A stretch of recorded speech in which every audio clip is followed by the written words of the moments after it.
10,000원짜리 커피 사 먹을 돈으로 주식 사라고? 10만원을 물건 사는데 쓰지 말고 주식 사는데 쓰라고? 코로나 시절에는 주식 가치가 올랐으니 언론사나 기사의 말을 절대 듣지 말라고. 오히려 위험하다 하면 주식을 사고 반대로 안전하다 하면 사지 말라고 지랄하고 있다. 뭐 은행에서 고금리 줄 테니까 예금 좀 해달라는 소리보다는 그럴싸한 것은 인정한다. 그런데 주식이란 게 뭐냐?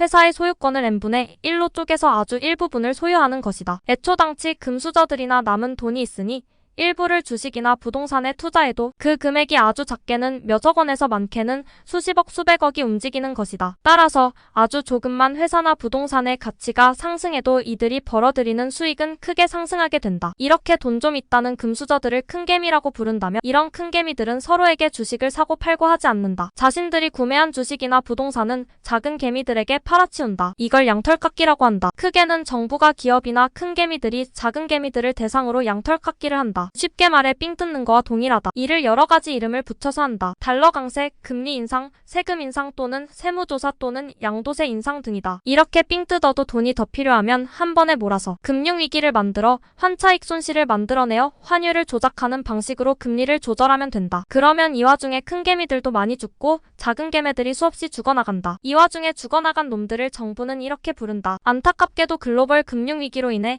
기업들과 개인 사업자들이 파산하였다.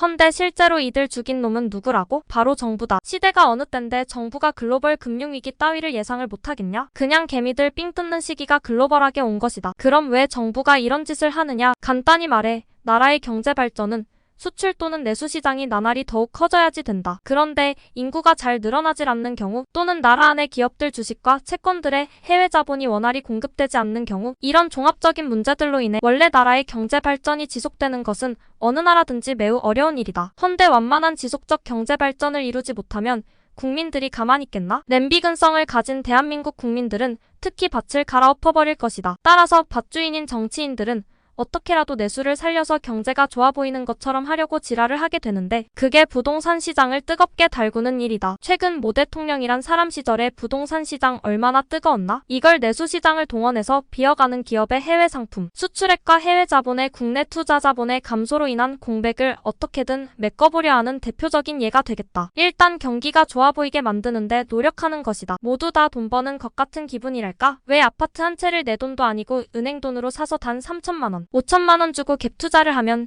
금세 5억 아파트 10개 정도 구입하는 건 어려운 게 아니었다. 5억 가던 아파트가 10억이 가니 아파트만 들고 있어도 로또가 매년마다 터져주는데 뭐가 걱정인가? 문제는 너 말고도 이렇게 은행 대출금 끼고 아파트에 갭 투자한 투기꾼들이 전국에 수백만 명이란 것이다. 꽝 먹고 알 먹고란 말이 있지 않은가? 꽝은 밖에서 돈 못 벌어오는 정부가 내부에서 작은 개미들 삥 뜯어서 그 돈으로 생활비 쓰고 사는 것을 말하고 알은 이렇게 개미들이 이미 삥 뜯긴 줄도 모르고 있다가 금리 올려서 시중에 돌고 있는 자금을 회수. 이때 이 자금은 정부가 아주 저금리로 빌려준 대출금을 다시 고금리로 올려서 빌려줬던 대출금에 대한 이자 수익을 대폭 늘려 1차 삥을 뜯고 또 거기에 죽어나가는 개미들을 모아서 걔들 갖고 있는 부동산이나 채권을 강제 압류하고 이후 이를 강제 처분해서 받아가는 방식으로 재산을 몰수하는 2차 삥 뜯기가 있다는 것이다. 뭐 간단하게 얘기하면 3명의 깡패가 있고 두목이 정부, 부두목이 기업, 쫄병이 작은 기업 또는 큰 개미들이라는 이야기고 너는 그냥 삥 뜯기는 농부라는 말이다. 자, 그럼 부두목인 기업들은 어떻게 삥을 뜯냐? 바로 그들이 판매하는 회사 주식을 통해서 너를 삥을 뜯는다. 그들은 너에게 그들의 회사 주식을 사라고 한다. 왜냐하면 그들의 주식 가치가 오를 거니까.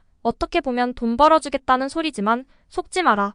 돈 달라는 것이다. 네가 부두목인 기업에게 당하는 방법은 이러하다. 주식의 가치를 올렸다가 또 팍 내리는 방식이다. 표면상으로는 안 그런 척하지만 그들은 여러 가지 방법이 있다. 언론을 이용하기도 하고 내부 조직의 결정에 의해 자사의 주식을 매입하거나 공개 매각하거나 액면가를 분할해서 증자를 하여 매도하는 방식으로도 가능하다. 어떤 방식으로든 공급이 늘어나면 주식 가치는 1주당 액면 단가는 낮아지게 되는 것이고 결국 현금의 가치 대비 주식의 가치는 비싸지게 된다. 이렇게 되면 해당 기업의 1주당 발행 가치는 낮아졌지만 이를 꿀로 알고 빨라온 나비들과 일벌들이 있다. 바로 너 같은 작은 개미들이다. 이런 애들이 와서 이렇게 낮아진 주식을 빨아먹기 위해서 자신들의 지갑에서 코 묻은 돈을 빼내어 부두목인 기업들에게 전달한다. 기업이 이렇게 너를 삥을 뜯은 것이다. 자, 이렇게 삥을 뜯을 때 부두목인 기업과 한 편을 먹고 같이 삥을 뜯으며 잔고물을 주워 먹는 이들이 있다. 바로 쫄병인 작은 기업 또는 큰 개미들이다. 이들은 증권회사나 작은 은행들을 소유하거나 그냥 돈이 많은 슈퍼개미들이다. 이런 큰 개미들은